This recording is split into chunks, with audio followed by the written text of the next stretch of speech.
Breaking news, the entire nation will have to wait a little longer. The grand jury decision on the shooting in Ferguson, Missouri won't be announced until 8 o'clock tonight. That's according to local media there. The grand jury reached its decision earlier this afternoon. They're determining whether Ferguson police officer Darren Wilson should be charged in the death of Michael Brown. Police have said Brown, who was unarmed, struggled with Officer Wilson inside his police car, then reached for Wilson's weapon. Brown's family and some witnesses say Wilson killed Brown as he raised his hands to surrender. His death sparked violent protests in the St. Louis area. Tonight, authorities have stepped up security. We plan to carry that announcement in just about 2 hours. Several of Nashville's political and religious leaders came together for a last-minute gathering today before the announcement that a decision had been reached. Yeah, but before they met, they called News Channel 5, and our Jason Lamb was the only reporter in the room. And there were a lot of decision makers in that room. Yeah, there were, guys. That's right. Everyone from the mayor to FBI agents to clergy leaders. And their message to folks in Nashville was they're not expecting trouble because of a lot of work the city and community members have already done. If there's a single reason why city leaders think what happened in Ferguson couldn't ever happen in Nashville, it just might be found in this very room.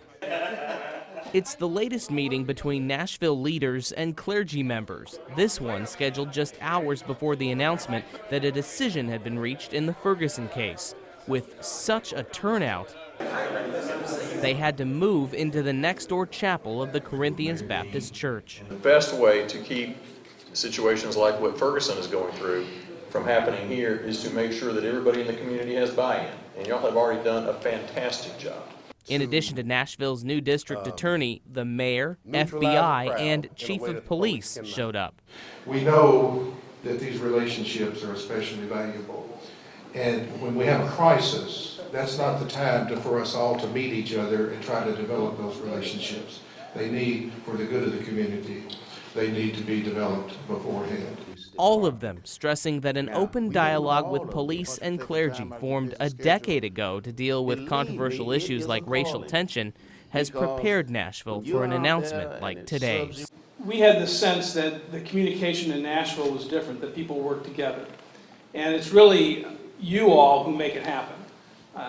You've been great to work with. You certainly, the clergy here is incredibly responsible and incredibly willing to step up and to help. Nashville's leaders say whatever the decision, they'll be ready to respond. But they say meetings like today's give them hope that they won't need to. Come on, David. And of course, Chief Anderson said today police can't guarantee there won't be any demonstrations in Nashville as a result of the Ferguson grand jury decision. But if there are, they say they really won't be getting out of hand. All right. Thanks so much, Jason. Well, indicted or not, here in Nashville, a candlelight vigil is planned for those who live in Ferguson, no matter what the decision. It will take place outside the Metro Police Department on James Robertson Parkway tomorrow night at 7. And of course, keep it here on News Channel 5 for all the latest details as they come out of Missouri. We'll keep you updated 24 hours a day on newschannel5.com.